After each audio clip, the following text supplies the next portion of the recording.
겸손히 주를 섬기며 날마다 하나님 앞에 나아가기를 소망합니다. 겸손이 그리스도인에게 가장 중요한 지장해야 할 보석 중에 한 가지요. 그 겸손함으로 하나님을 섬기고 성도를 섬기고 교회를 섬겨 나아가는데 부족함이 없도록 우리의 삶이 되게 하여 주시옵소서. 그렇게 주를 섬기다 보면 힘든 것도 있고 답답한 것도 있고 괴로운 일이 많을 수 있으나 그러나 하나님께서 힘을 주실 때 그 모든 것을 잘 감당할 수 있음을 고백하오니 감당케 하여 주시옵소서. 인자한 말을 가지고 다른 사람을 섬기기에 부족함이 없는 입술이 되게 하시고 사람을 감화 감동시킬 수 있는 우리 성도님들 다 되게 역사하여 주시옵소서. 길을 잃은 무리들에게 선한 길로 인도하는 목자들 다 되게 해주시고 겸손히 인내를 가지고 섬겨 나가는 저들 되게 하여 주시옵소서. 믿음으로 승리하는 삶 되게 하여 주시옵소서. 저들의 장래를 비추어 주시옵소서. 소망이 있게 하여 주시옵소서. 기쁨이 있게 하여 주시옵소서. 주님과 함께 사는 삶이 보람되게 하여 주시옵소서. 감사거리가 더욱더 많아지게 해주시고 저들이 성품이 그리스도를 닮아 변화되어지는 참 제자의 삶을 살아드리는 저들의 삶 되게 하여 주시옵소서. 이 시간에도 말씀을 듣고자 합니다. 깨달음 주시고 지혜 주시고 성령 충만함 주시고 우리의 부족한 부분들을 또한 내려놓게 해주시고 이 시간에도 말씀을 통해서 은혜 내려 주시옵소서. 예수님 이름으로 기도드립니다. 아멘. 에베소서 2장 8절에서 10절 에베소서 2장 8절에서 10절 말씀 한 목소리로 읽겠습니다. 너희는 시작. 너희는 그 은혜에 의하여 믿음으로 말미암아 구원을 받았으니 이것은 너희에게서 난 것이 아니요 하나님의 선물이라. 행위에서 난 것이 아니니 이는 누구든지 자랑하지 못하게 함이라. 우리는 그가 만드신 바라 그리스도 예수 안에서 선한 일을 위하여 지으심을 받은 자니 이 일은 하나님이 전에 예비하사 우리로 그 가운데서 행하게 하려 하심이라. 아멘. 자랑하지 말고 선한 일을 행하라 라는 제목으로 하나님 말씀 증거하겠습니다. 8절 9절에 보면 누구든지 자랑하지 못하게 함이라. 자랑하지 말라 라고 말씀하고 있습니다. 무엇을 자랑하지 말라 라고 하냐면 구원받은 것에 대해서 자랑하지 말라라는 것이죠.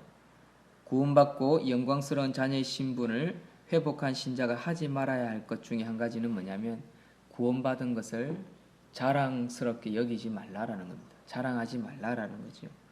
우리는 결코 자신의 구원에 대해 자랑할 만한 것이 아무것도 없습니다. 왜냐하면 우리가 구원을 받은 것이 우리 어떤 행위나 어떤 노력으로 얻어진 것이 아니기 때문입니다. 우리의 구원은 받을 자격이 없는 자에게 거저 주신 하나님의 선물입니다. 너희는 그 은혜에 의하여 믿음으로 말미암아 구원받았으니 이것은 너희에게서 난 것이 아니요 하나님의 선물이라 라고 이야기하고 있습니다. 받을 자격 없는 자에게 거저 주시는 하나님의 선물인 은혜로 된 것이라는 것을 사도 바울은 강조하고 있습니다. 그것을 받을 만한 우리의 어떠한 공로도 개입되어 조금도 들어가 있지 않기 때문이라 할 수 있습니다. 사실 이 과정에서 구원받는 과정에서 우리의 믿음이라는 것이 있었습니다만은 사실 이 성경의 구조를 보면 이 문장의 구조를 보면 하나님의 선물은 구원뿐 아니라 믿음에도 포함되어 있습니다. 그러니까 믿음과 구원은 동일한 단어라고 볼 수 있습니다. 사실 내가 믿었기 때문에 구원받은 거지요. 때문에라는 의미는요 아주 교만한 말일 수 있습니다. 그것 때문에 성도가 잘못된 행위를 잘못된 삶을 사는 경우가 참 많습니다. 그럼 믿은 것이 대단한 것처럼 생각하는데 사실은요 그 믿음이요 하나님 주신 거라는 거죠. 그 믿음도 하나님께서 거저 주신 은혜다라는 것입니다. 그러니까 우리에게는 어떤 공로도 없다라는 것입니다. 어떤 행위도 없었다라는 것입니다. 하나님께서 그저 믿음과 구원을 동일하게 우리에게 주셨다라는 것입니다. 곧 우리의 믿음 역시 공로가 될 수 없다라는 것이 오늘 문장의 구조라 할 수 있습니다. 믿음과 구원은 같은 단어다라는 거 기억하셔야 될 것입니다. 그래서 그러므로 자기 구원에 대해 마치 자신에게 무슨 공로가 있는 것처럼 자랑하는 태도나 교만한 태도를 가져서는 안 된다라는 것입니다. 당연히 내가 구원받았으니까 이거는 아주 위험한 발상입니다. 위험한 마음입니다. 위험한 생각입니다. 당연한 것은 없습니다. 우리가 천국 가봐야 하는 것입니다. 천국에 도착해봐야 그때 우리 확실히 아는 것입니다. 그 어느 누구도 자랑거리가 당연한 것으로 생각해서는 안 된다라는 것입니다. 당연한 것으로 생각하는 것은 하나님의 영광을 침해하는 것입니다. 자격 없이 받았기 때문에 구원받은 사람의 가장 바람직한 태도는 무엇일까요? 겸손히 사는 것입니다. 자살하는 태도는 뭘까요? 겸손하지 않기 때문에 자살하는 겁니다. 그래서 결코 자랑거리가 되어서는 안 된다라는 것을 꼭 기억하십시오. 당연한 것으로 여겨서는 안 된다는 것입니다. 그래서 겸손히 남은 생애를 최선을 다해서 사는 것만이 하나님께서 우리에게 주어진 일이요 사명이라는 사실입니다.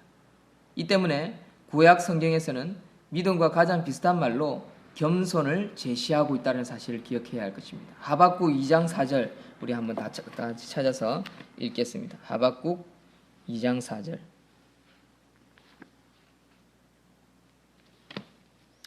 학계 뒤에 있습니다. 구약 성경 1400 하박국 2장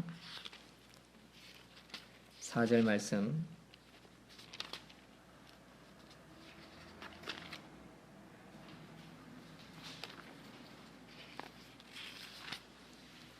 찾기가 아주 얇아서 찾기 힘들죠. 하박국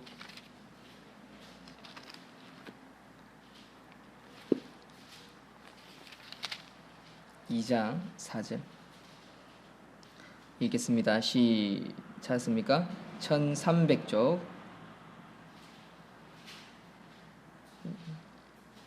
한두 페이지밖에 없다 보니까 그냥 살살살 넘어가 버릴 겁니다.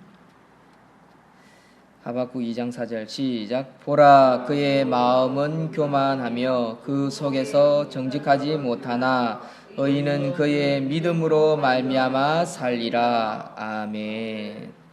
우리 지난번에 아들과 둘째 아들과 그 자부가 같이 공모하여서 그 엄마를 죽였습니다. 노름빚 때문에 카드빚과 때문에 형님까지 죽였습니다.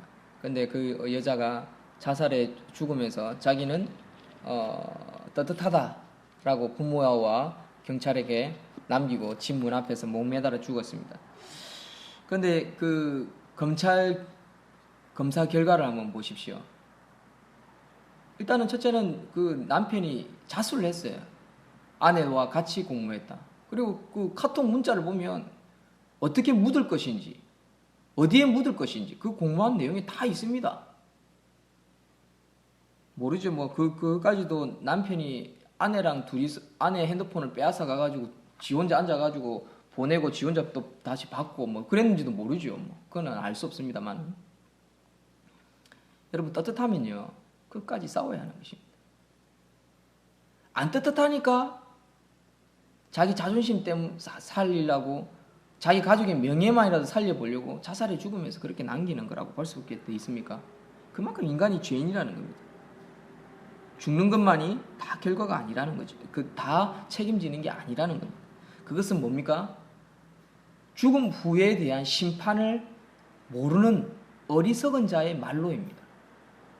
그렇게 끝나버리면 다 하겠습니까? 여러분 그렇지 않다라는 겁니다. 꼭 기억해야 하는 것입니다. 우리가 구원은 자랑할 것이 못 된다. 하나님이 거저 주신 거다. 그렇기 때문에 어떻게 했습니까? 구원받은 자는 최선을 다해서 사는 것이다. 겸손하게 사는 것이다. 그럼에도 불구하고 살아가는 것이다. 그게 구원받은 자의 태도요. 구원받은 자가 믿음을 가졌다면 그렇게 사는 것이 바른 삶이다라는 거 꼭 기억할 수 있는 저와 여러분들이 되기를 소망합니다. 그러면 자랑하지 말고 무엇을 해야 합니까? 선을 행하여야 하는 것입니다. 10절에 다 같이 읽겠습니다. 시작. 우리는 10절 에베소서 2장 10절 제가 읽겠습니다. 2장 10절 우리는 그가 만드신 바라 그리스도 예수 안에서 선한 일을 위하여 지으심을 받은 자니 이 일은 하나님이 전에 예비하사 우리로 그 가운데 행하게 하려 하심이라. 왜 우리를 부르셨을까요? 왜 우리에게 구원을 주셨을까요? 왜 우리에게 믿음이라는 선물을 주시고 왜 우리에게 교회를 주시고 우리에게 왜 하나님께서 은혜를 주시는 걸까요? 그것은 바로 우리를 통해서 선한 일을 행하시기 위함이라는 거죠. 우리를 통해서. 우리를 쓰시기 위함이라는 것입니다. 우리를 쓰지 않을 것 같으면 그냥 하나님 다 하셔도 됩니다. 하나님 혼자 뚝딱뚝딱 천지를 만드실 때 다시 만드시면 됩니다. 말씀을 생겨라, 사라져라, 생겨라, 사라져라. 그렇게 하시면 되는 겁니다. 그럼에도 불구하고 하나님이 안 나타나시는 이유가 뭘까요? 우리에게 허락하신 것이 하나님의 뜻이라는 것입니다. 하나님이 이 땅 가운데 이 우주 세계를 만들어 놓고 우리를 통해서 이루어 나가시기를 하나님은 원하신다라는 것입니다. 어리석은 자들이 생각하죠. 하나님 나타나시면 되지. 어리석은 자의 생각이고 어린 아이와 같은 말이라는 거죠. 하나님은 이 우주 만물을 만드시고 모든 권한을 우리에게 주시고 우리에게 그냥 위임하셨어요. 그리고 그저 지켜보시는 것입니다. 그리고 저들이 나를 어떻게 생각하나 하나님 그저 보시는 겁니다. 그게 하나님의 가장 큰 보람입니다. 자신의 가장 큰 기쁨입니다. 그게 하나님의 성품입니다. 구원받은 성도들이 반드시 해야 할 것은 선한 일입니다. 하나님은 이 땅 가운데의 성도들이 선한 일을 위해서 살기를 원하십니다. 그래서 우리를 지으신 겁니다. 그런데 타락으로 말미암아 이 같은 목적과 그것을 이룰 힘을 상실한 것이 인간이었다라는 것입니다. 하나님은 아담과 하와를 처음에 만들어 놓을 때 생육하고 번성하고 정복하고 다스리라고 말씀하셨습니다. 그런데 하나님이 손대지 말라는 것을 손됨으로 말미암아 타락해버렸습니다. 그러니까 그 목적을 상실해버린 거죠. 그래서 하나님은 우리 인간을 폐기하려고 했습니다. 그냥 다 구겨가지고 그냥 쓰레기통에 버리고 다시 뭔가를 하시고자 하는 의도가 있으셨습니다. 그런데 하나님은 그것조차도 아쉬웠습니다. 아쉬웠던 것이 그게 하나님의 성품이었어요. 그래서 하나님은 그저 우리를 사랑하신 것이라는 것입니다. 성도 여러분 기억합시다. 저와 여러분들은 그냥 그저 폐기될 만한 존재였습니다.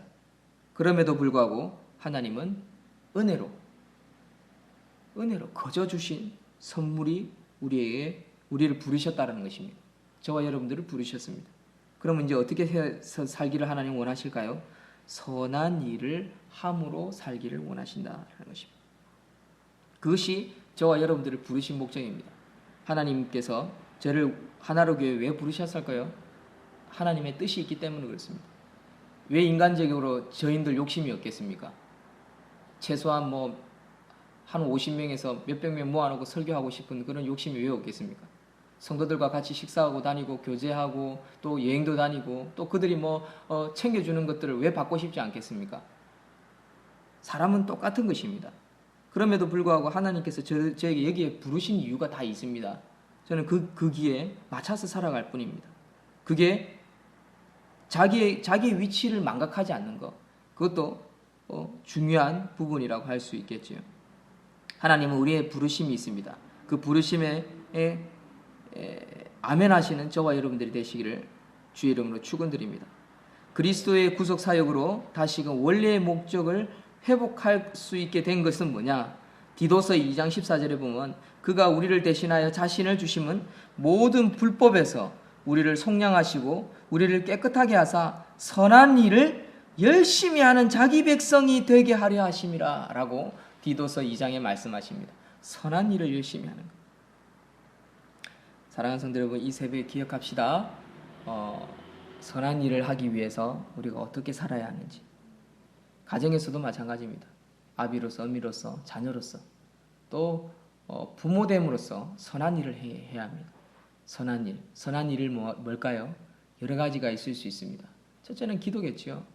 기도, 하나님 앞에 나아가서 기도하고 하나님을 섬겨 나가는 법을 터득해 나가고 하나님을 기쁘시게 하는 것이 뭔가라는 것이 첫 번째 선한 일이라고 할 수 있죠. 두 번째 선한 일은 뭘까요? 자기 위치에서 자기 위치를 망각하지 않고 인내함으로 그 일들을 감당하는 겁니다. 아비로서, 어미로서, 자녀로서, 또 직장에 있으면 직장에 매여 있으면 직장의 직원으로서 그 일들을 감당하는 것입니다. 선하게 다투어서 될 일이 아니라는 것입니다. 그래서 이 모든 일들을 감당해 나갈 때 하나님은 우리를 보면서 흐뭇해하시고 기뻐하시고 우리에게 능력 주시고 지혜 주시는 것입니다. 그래서 좋은 일들을 이루어낼 수 있는 것입니다. 그래서 나중에 결과가 좋아지는 것입니다. 우리가 살아가다 보면 내 뜻대로 되지 않을 때도 있어요. 내 뜻대로. 그런데 참 놀라운 것은 내가 별거 안 했음에도 불구하고 하나님께서 거저 주시는 은혜가 있습니다. 또한 내가 노력을 조금만 했는데 큰 것을 주실 때도 있습니다. 하나님의 은혜지요.